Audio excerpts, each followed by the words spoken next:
जोहार दोस्तों, सभी झारखंड वासियों का स्वागत है हमारे एक और न्यू वीडियो में। आज का ये वीडियो महत्वपूर्ण रहने वाला है क्लास 9 के लिए।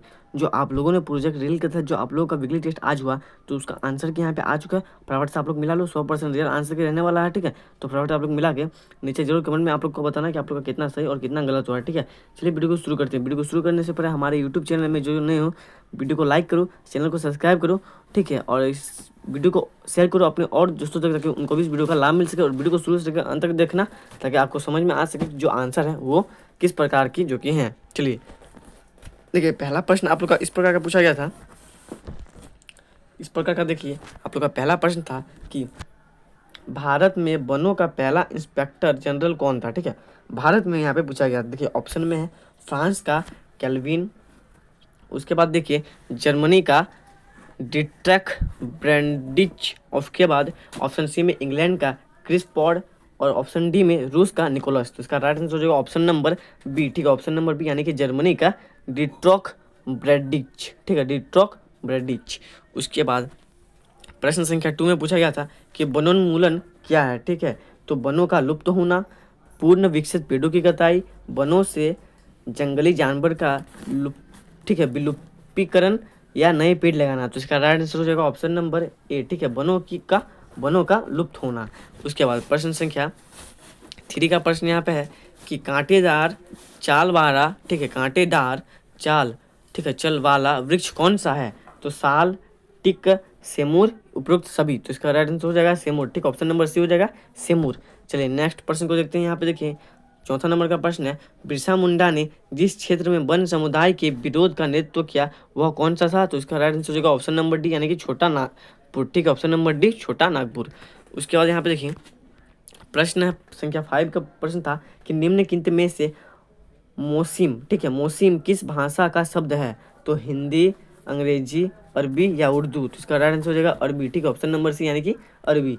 उसके बाद यहाँ पे देखिए छठा नंबर का प्रश्न था कि कोरियालिस बल निम्न में से किस कारण से उत्पन्न होता है। तो पृथ्वी के परिक्रमण के कारण, पृथ्वी के झुकाव के कारण, पृथ्वी के घूर्णन के कारण, पृथ्वी के गुरुत्व के कारण। तो इसका राइट आंसर हो जाएगा पृथ्वी के घूर्णन के कारण, ऑप्शन नंबर सी, ठीक है, पृथ्वी के घूर्णन के कारण।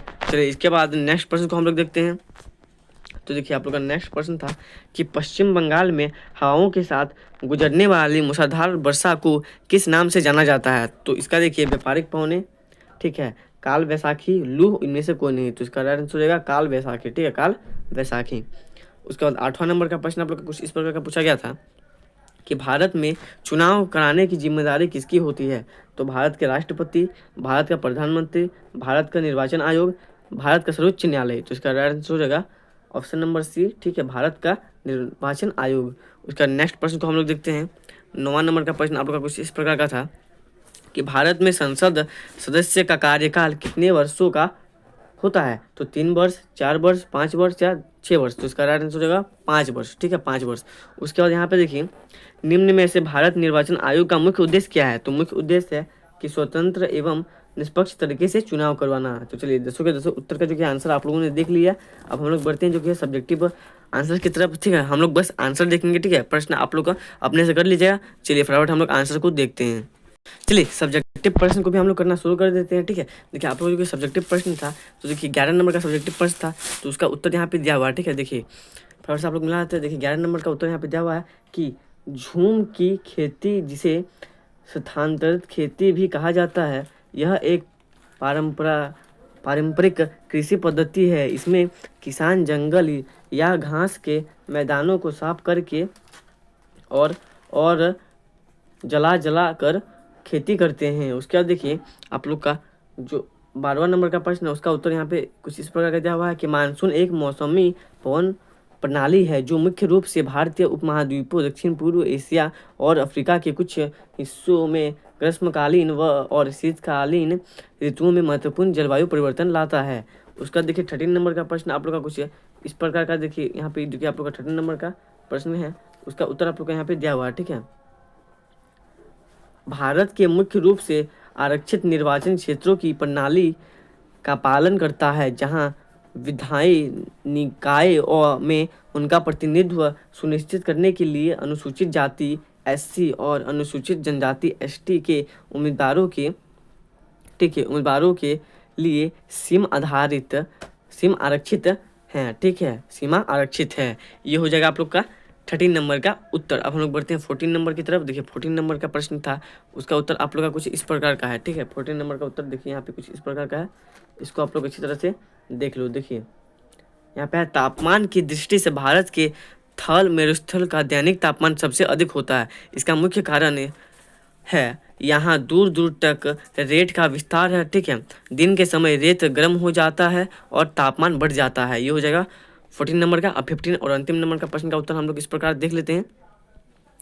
देखिए आप लोग का अंतिम नंबर का प्रश्न जो क्या है उसका उत्तर कुछ इस प्रकार का हो जाएगा, ठीक है। यहाँ पे देखिए आप लोग का अंतिम नंबर का प्रश्न है, उसका उत्तर कुछ इस प्रकार का दिया हुआ है कि औपनिवेशिक काल में विस्तार तथा जावा में वन प्रबंधन में निम्नलिखित समानताएं थीं। ए में देखिए यूरोपीय, ठीक है, यूरोपीय औपनिवेशिक शासन द्वारा वन प्रबंधन विस्तार तथा जावा दोनों जगह यूरोपीय औपनिवेशिक सरकार द्वारा वन प्रबंधन किया गया था। विस्तार में अंग्रेजों का शासन था तो जावा में डचों का शासन था। इनकी वन नीतियाँ लगभग समान थी तथा अपने हितों पर आधारित थीं, ठीक है। तो ये हो जाएगा आप लोग का 14 नंबर का। उसका देखिए 14 नंबर का बी में आप लोग का क्या कर रहा है, इसको भी हम लोग देख लेते हैं, ठीक है। 14 नंबर का बी में कुछ इस प्रकार का आप लोग का जो कि दिया हुआ है, ठीक है। देखिए 14 नंबर का बी में है, समान उद्देश्य। अंग्रेजों का मुख्य उद्देश्य था कि अपनी शाही नौसेना के लिए इमारती लकड़ी की नियमित आपूर्ति के लिए विस्तार के वनों का दोहन किया जाए। डचों का उद्देश्य भी यही था। अंग्रेजों के समान में भी शाही नौसेना के लिए इमारतें लकड़ी चाहते थे। उसके बाद सी नंबर जो कि है 3 पॉइंटों में विभाजित था। तो तीसरा नंबर का भी पॉइंट हम लोग देख लेते हैं। देखिए तीसरा नंबर का पॉइंट आप लोग का कुछ इस प्रकार का हो जाएगा, वैज्ञानिक वानिकी का आरंभ। अंग्रेजों ने वैज्ञानिक वानिकी आरंभ की जिसके अंतर्गत प्राकृतिक वनों को काट दिया गया तथा ब्रिटिश उद्योग की आवश्यकताओं को ध्यान में रखते हुए नई प्रजातियां उगाई या लगाई गई। डच लोगों ने भी वैज्ञानिक वानिकी आरंभ करके अपनी आवश्यकताओं के अनुरूप पेड़ लगाए। ये हो जाएगा 15 नंबर का पूरा 3 खंडों में विभाजित उसका उत्तर। अब हम लोग देखते हैं नेक्स्ट हमारा अंतिम जो कि है प्रश्न 16 नंबर, उसका उत्तर, ठीक है। देखिए 16 नंबर का जो आप लोग का प्रश्न था उसका उत्तर कुछ इस प्रकार का दिया हुआ है, तो इसको आप लोग अच्छी तरह से देख लो। देखिए 16 नंबर का उत्तर जो कि थोड़ा लंबा है क्योंकि ये 5 मार्क्स का प्रश्न था। देखिए उत्तरी भारत में शीत ऋतु का आरंभ मध्य नवंबर से होता है और यह फरवरी तक रहती है। यहाँ दिसंबर एवं जनवरी सबसे ठंडा महीना होते हैं। भारत में तापमान दक्षिण से उत्तर की ओर जाने में, ठीक है, उत्तर की ओर जाने में घटना है, ठीक है, घटना है। उत्तरी मैदान में माफ़ कीजिए घटता है, ठीक है, वहाँ घटना लिखा हुआ लेकिन घटता है। उत्तरी मैदान में तापमान 10 डिग्री सेल्सियस से 15 डिग्री सेल्सियस के बीच तथा पूर्वी तट पर चेन्नई का तापमान 25 डिग्री सेल्सियस रहता है। दिन हल्के गर्म और रातें ठंडी होती हैं। हिमालय क्षेत्र में हिमपात होते हैं। उसके बाद देखिए यहाँ पे है, जब उत्तरी भागों में, ठीक है, जब उत्तरी भागों में तुषारपात होता है। शीत ऋतु में देश का अधिकांश भाग उत्तर पूर्वी व्यापारिक पवनों के प्रभाव में होता है। यहाँ पवनें स्थल से, ठीक है, स्थल से समूहों की ओर चलती हैं जिस कारण शुष्क होते हैं। इन पवनों से कुछ वर्ण तमिलनाडु के तट पर होती हैं। शीत ऋतु में उत्तरी मैदान में पश्चिमी चक्रवर्ती विक्षोभ आते हैं जिसे हल्की वर्षा भी होती है। तो ये हो जाएगा आप लोग का जो कि 16 नंबर का पूर्ण था उत्तर, ठीक है। सभी के सभी प्रश्न का उत्तर आप लोग मिला के नीचे कमेंट में जरूर बताना कि आप लोग का जो कि कितना सही हुआ, ठीक है। आशा करता हूँ आप सभी को वीडियो अच्छा लगा होगा, ठीक है। ऐसे और महत्वपूर्ण वीडियो के लिए हमारे यूट्यूब चैनल को सब्सक्राइब करना ना भूलें। हमारे साथ जो कि है अगर जुड़ना चाहते हो तो नीचे डिस्क्रिप्शन में व्हाट्सअप और टेलीग्राम का लिंक दिया हुआ है, वहाँ से आप हमारे साथ जुड़ सकते हो। मिलते हैं नेक्स्ट वीडियो में, तब तक के लिए जय हिंद।